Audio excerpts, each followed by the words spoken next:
ناظرین، پاکستان ایک دفعہ پھر اس جنگ میں سفارتکاری کے لیے کود پڑا ہے، لیکن اس بار وہ نہ تو ایران کے لیے نہ ہی امریکہ کے لیے، بلکہ وہ اپنے ایک نہیں دو بہترین دوستوں کے لیے فکر مند ہے۔ اور اس وقت جو سفارتکاری ہے، جو میں اس وقت بات کر رہا ہوں، تو اس پہ بات چیت چل رہی ہے اس وقت اسلام آباد میں۔ پاکستان کیا پیغام دے رہا ہے، کس کو کس لیے پیغام دیا جا رہا ہے، اور وہ کون سے دوست ہیں جن کے لیے پاکستان بہت زیادہ فکر مند ہے اور اس جنگ کو فوری بند کروانا چاہتا ہے، اور ایران اور امریکہ ان کے لیے پاکستان فکر مند کیوں نہیں ہے، ان سب سوالوں کے جواب کے ساتھ بھی آتا ہے۔ دیکھیں، سب سے پہلے جو میں نے آخری سوال کیا ہے کہ ایران اور امریکہ کے لیے پاکستان فکر مند کیوں نہیں ہے، پہلے تو انہی کے لیے تھا، خاص طور پہ ایران کے لیے فکر مند رہا ہے، اور ایران کے ساتھ امریکہ کی جنگ بند کروانے میں پاکستان نے تو ہر حد کراس کی، یعنی کہ اگر کسی کے ملک میں جا کے بات کرنی پڑی، جب میدان جنگ آن تھا، جب وہاں پہ جنگ لگی ہوئی تھی، اس وقت بھی پاکستان پہنچتا رہا، اور امریکنز کو بھی بار بار جو ہے پاکستان اپروچ کرتا رہا۔ تو اس حد تک ساری کوششیں کرنے کے باوجود اب کیا ہوا کہ اب پاکستان کو اس جنگ سے کوئی اتنا بڑا مسئلہ نہیں ہے۔ تو یہ کیا وجہ ہے؟ اس کی وجہ یہ ہے کہ دونوں فریق اس وقت جنگ بھی کر رہے ہیں، یعنی کہ ایران اور امریکہ دونوں جنگ کر رہے ہیں اور دونوں جنگ سے نکلنا چاہتے ہیں، دونوں طرف نقصان ہو رہا ہے، اور خاص طور پہ جو امریکہ کا نقصان ہے وہ امریکہ کے حوالے سے ناقابل برداشت نقصان ہے۔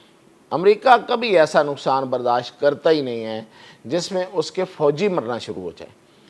اس کا فوجی نقصان ہوا، اس کا فوجی اخراجات ہوئے، اس کے ٹیکس پیئرز پہ دباؤ آیا، اس کے وہاں پیٹرول مہنگا ہوا، مہنگائی ہوئی، بہت کچھ ہوا، اور ٹرمپ ہے اس پہ ایک سیاسی دباؤ جو ہے وہ بڑھتا جا رہا ہے دن بدن، لیکن اس سے وہ اتنا پریشان نہیں ہوا، ٹرمپ بھی اتنا پریشان نہیں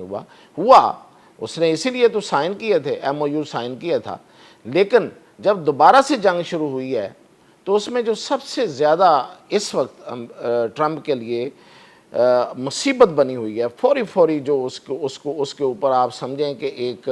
مصیبت نازل ہوئی ہے، ایک آسمان ٹوٹا ہوا ہے، وہ ہے امریکی فوجیوں کا مرنا، اور امریکی فوجی ان حملوں میں مر رہے ہیں۔ اس کا اعتراف تو وہ ٹرمپ خود کر رہا ہے، پوری انتظامیہ کر رہی ہے۔ اب وہ نمبر نہیں بتا رہے، تو نمبر جو ہیں وہ کہہ رہے ہیں کہ مطلب جتنے نمبر ایون جو میڈیا میں آ رہے ہیں اس سے بھی کہیں زیادہ ہیں فوجیوں کے مرنے کے۔ اس کی جو تصدیق ہے وہ تو وقت کے ساتھ ساتھ ہو ہی جائے گی، جب وہ تابوت جو ہے امریکہ جانا شروع ہوں گے تو وہ کہیں نہ کہیں سے تو ٹریس ہو ہی جاتے ہیں، تابوت کو کیسے چھپا سکتے ہیں، وہ پتہ چل جائے گا۔ لیکن یہ پریشر وہ پریشر ہے جس کو امریکی کبھی برداشت نہیں کرتے۔ امریکہ کی تاریخ گواہ ہے کہ جب کبھی بھی امریکہ کا فوجی مرا ہے تو امریکہ میں ایک واویلا ہوتا ہے۔ اس کی وجہ کیا ہے؟ اس کی وجہ یہ ہے کہ امریکی سمجھتے ہیں کہ وہ دنیا کو مارنے کے لیے، کنٹرول کرنے کے لیے، دنیا پر حکمرانی کرنے کے لیے پیدا ہوئے ہیں، مرنے کے لیے پیدا نہیں ہوئے۔ مرنا ان کو بالکل بھی پسند نہیں ہے، بلکہ ان سے وہ نفرت کرتے ہیں، اور جو ان کو مارتے ہیں اور پھر اس مارنے کے عمل میں جو شامل ہوتا ہے اس کی ایسی کی تیسی پھر جاتی ہے۔ تاریخ گواہ ہے جب بھی کبھی ایسا ہوا، وہ حکومت گئی، وہ پریزیڈنٹ گیا، وہ انتظامیہ فارغ ہو گئی۔ تو اس وقت ٹرمپ کو جو سب سے بڑا دباؤ ہے، ابھی آپ نے شاید پچھلی رات جو ورلڈ کپ میں وہ کھڑا تھا ٹرمپ وہاں ٹرافی دینے کے لیے، تو بڑا ہی ایک ڈمی سا بن کے کھڑا تھا، ایک جیسے اس بندے میں جان ہی نہیں ہے، وہ اتنا وہ پریشان ہے، اس کی پریشانی وہاں دیکھی جا سکتی تھی، حالانکہ اس نے بڑی کوشش کر کے ظاہر ہے اس کو چھپایا ہوگا، لیکن وہ جو اس کی ورنہ ٹرمپ ایسا تو نہیں ہے، وہ تو کہیں نہ کہیں بولتا ہی رہتا ہے اور چہچہاتا ہے، اس کی تو باڈی لینگویج ہی بڑی اسٹرانگ ہوتی ہے، لیکن اس میں آپ نے دیکھا وہ کس حد تک وہ مرا ہوا چل رہا تھا، ایسے جیسے زندہ لاش چل رہی ہے، یہ حالت تھی اس کی۔ تو یہ ہے اصل میں کہ پاکستان کو اس سے تو اب پاکستان مطمئن ہے کہ یہ دونوں آپس میں لڑ رہے ہیں، اور ایک دوسرے کا، اور ایران کا ٹھیک ٹھاک نقصان ہو رہا ہے، ایران کے بھی لوگ مر رہے ہیں، ایران کے لوگ شہید ہو رہے ہیں، ٹھیک ٹھاک بڑے بڑے فوجی شہید ہوئے ہیں وہاں پہ، اور وہ کاری اب فوجی ٹھکانوں پہ بمباری کر رہا ہے، اور ظاہر ہے کہ اب اس کے لوگ چونکہ امریکہ کے مرے ہیں تو وہ اتنی ہی شدت کے ساتھ اب وہاں پہ کر رہا ہے، تو نقصان ادھر بھی بہت ہو رہا ہے۔ اور اسی وجہ سے آج آپ دیکھیں کہ ان کے وزیر داخلہ بھی آئے ہیں، اور یہ بڑا خاص آدمی ہیں، یہ جو وزیر داخلہ ہیں ان کے، خاص طور پہ وہ والا جو انتہا پسند تھوڑا سخت گیر جو پاسداران والا وہ والی سائیڈ آئی ہے۔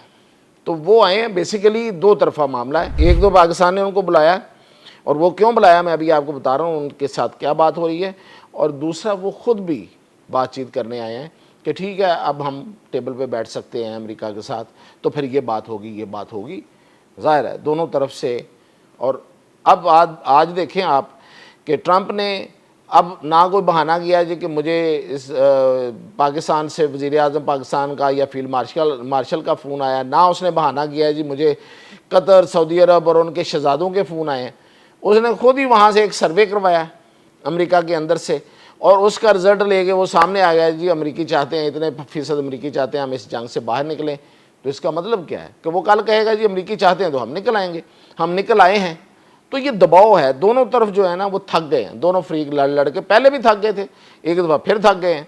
اب وہ اس سے آؤٹ ہو جائیں گے۔ لیکن جو پاکستان کا جو سب سے بڑا اس وقت پریشانی ہے وہ ہے سعودی عرب کے حوالے سے، سعودی عرب اور یمن کے حوالے سے۔ یمنی حوثی جو ہیں، حوثی جنہیں کہتے ہیں حوثی، وہ اس وقت بڑی خونخوار ہوئے ہیں، اور وہ کہہ رہے ہیں کہ ہم باب المندب کو بند کریں گے۔ اب یہ باب المندب جو ہے اس سے ڈائریکٹلی براہ راست اثر انداز ہوتی ہے یہ سعودی عرب پہ، کیونکہ سعودی عرب نے پائپ لائن کے ذریعے اپنے پائپ لائن بچھا کے اس رستے پہ جا کے تو پیٹرول نکالنے کا ایک رستہ نکالا ہوا تھا، یعنی کہ یہ جو اسٹریٹ آف ہرمز ہے، آبنائے ہرمز ہے، اس کی جو بندش اور اس کے مسائل ہیں سب کو پتہ تھا، پہلے سے پتہ تھا۔ اس سے بچنے کے لیے اس نے بہت پہلے یہ ایک پیٹرول کی پائپ لائن بچھا لی تھی، اور وہ اس رستے سے تیل پوری دنیا کو فراہم کر رہا تھا۔ تو اس لحاظ سے ایک تو اس کے تیل کی سپلائی روکنے کی جو اس کی دھمکیاں ہیں یمن کے حوثیوں کی کہ وہاں پہ وہ میزائل ماریں گے، اور پھر کہ وہ سعودی عرب پہ حملہ کریں گے۔ اب ان کو اسلحہ کون فراہم کر سکتا ہے؟ پہلے نمبر پہ میں نے آپ کو بتا دیا تھا اس وقت ان کو اسلحہ دیا تھا یو اے ای نے۔ اب ان کو جو اسلحہ پہنچا سکتا ہے یا ان کو جو حوصلے بڑھا سکتا ہے وہ ایران ہے۔ تو پاکستان نے اس لیے اب اسکندر مومنی کو یہاں بلایا ہے، اور اس کو یہ کہا جا رہا ہے، اب دوسرا پاکستان کا دوست جو اس سے متاثر ہو رہا ہے اس سارے عمل سے وہ ہے چین، اور اس میں کوئی شک نہیں ہے کہ چین اب اس معاملے میں بےتاب ہے کہ یہ معاملہ اب ختم ہونا چاہیے۔ چین نے بڑی حد تک، بہت دور تک ایران کی مدد کی ہے، صرف اس لیے کہ وہ امریکہ سے ہارے نہیں، لیکن اس نے یہ مدد، وہ اب چین کا یہ کہنا ہے کہ ہم نے مدد اس لیے نہیں کی تھی کہ یہ جنگ جو ہے یہ مستقل ہو جائے اور بڑی جنگ ہو جائے، کیونکہ سب سے بڑا جو خریدار ہے یہاں سے تیل کا، وہ باب المندب سے خریداری کر رہا ہو، تیل جا رہا ہو یا آبنائے حرمت سے جا رہا ہو، دونوں سائڈ سے وہ سب سے زیادہ تیل تو چائنا کو جاتا ہے، اور چائنا میں تیل کی اس وقت کمی ہے، ماننا پڑے گا، اس کی باقاعدہ پروڈکشن میں کمی آنا شروع ہو گئی ہے۔ وہ جو پیداوار کا جن ہے، جو ہر چیز پیدا کیے جا رہا، پوری دنیا کو سپلائی کیا جا رہا، اس کی پیداوار ڈاؤن آنا شروع ہو گئی ہے۔ تو چائنا بہت فکر مند ہے، اور اس نے پاکستان کو یہ ٹاسک دیا ہے کہ ختم کرائیں اس کو فوری طور پہ، اور خاص طور پہ جو باب المندب والا معاملہ ہے یہ نہیں ہونا چاہیے۔ اور پھر دوسری بات یہ ہے کہ پاکستان کی اپنی مجبوری ہے کہ اگر حوثی جو ہیں وہ میزائل مارتے ہیں سعودی عرب پہ یا وہ باب المندب کو بند کرتے ہیں، تو پاکستان کو اس پر لڑائی میں خود آنا پڑے گا، پاکستان کو یہ لڑائی لڑنی پڑ جائے گی،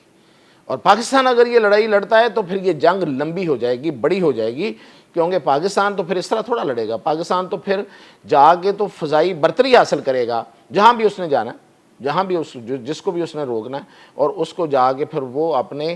جنگی جہازوں کے ذریعے وہ جا کے وہاں روکے گا۔ تو پاکستان اس لڑائی میں نہیں آنا چاہتا، اس لیے کہ پاکستان تو پہلے ہی بہت سی لڑائیوں میں ہے، اور یہ بہت بڑی لڑائی میں پاکستان نہیں جانا چاہتا۔ یہ صرف یہ ہے کہ یہ نہ صرف پاکستان کے لیے خطرناک ہے، پورے خطے کے لیے خطرناک ہے، کیونکہ یہ لڑائی پھر بہت زیادہ بڑھ جائے گی، اور یہی اسرائیل کی خواہش ہے۔ اسرائیل بھی یہی چاہتا ہے کہ یہ لڑائی بڑھ جائے اور اس کے دشمن کمزور ہو جائیں آخر کار، اور وہ پھر اپنے مقاصد میں کامیاب ہوں۔ اصل میں اس لڑائی کو دیکھیں، آپ کسی کے بھی ساتھ ہیں جو مجھے سننے والے ہیں، آپ کے جذبات کسی کے بھی ساتھ ہو سکتے ہیں، میرے بھی ہیں، لیکن اس لڑائی کا فائدہ یہ نوٹ کر لیجئے اس لڑائی کا الٹیمیٹ فائدہ اگر یہ بڑھتی ہے اور بڑھتی چلی جاتی ہے تو اسرائیل کے علاوہ کسی کو نہیں ہونا، باقی سب کو نقصان ہونا ہے۔ اجازت دیجیے۔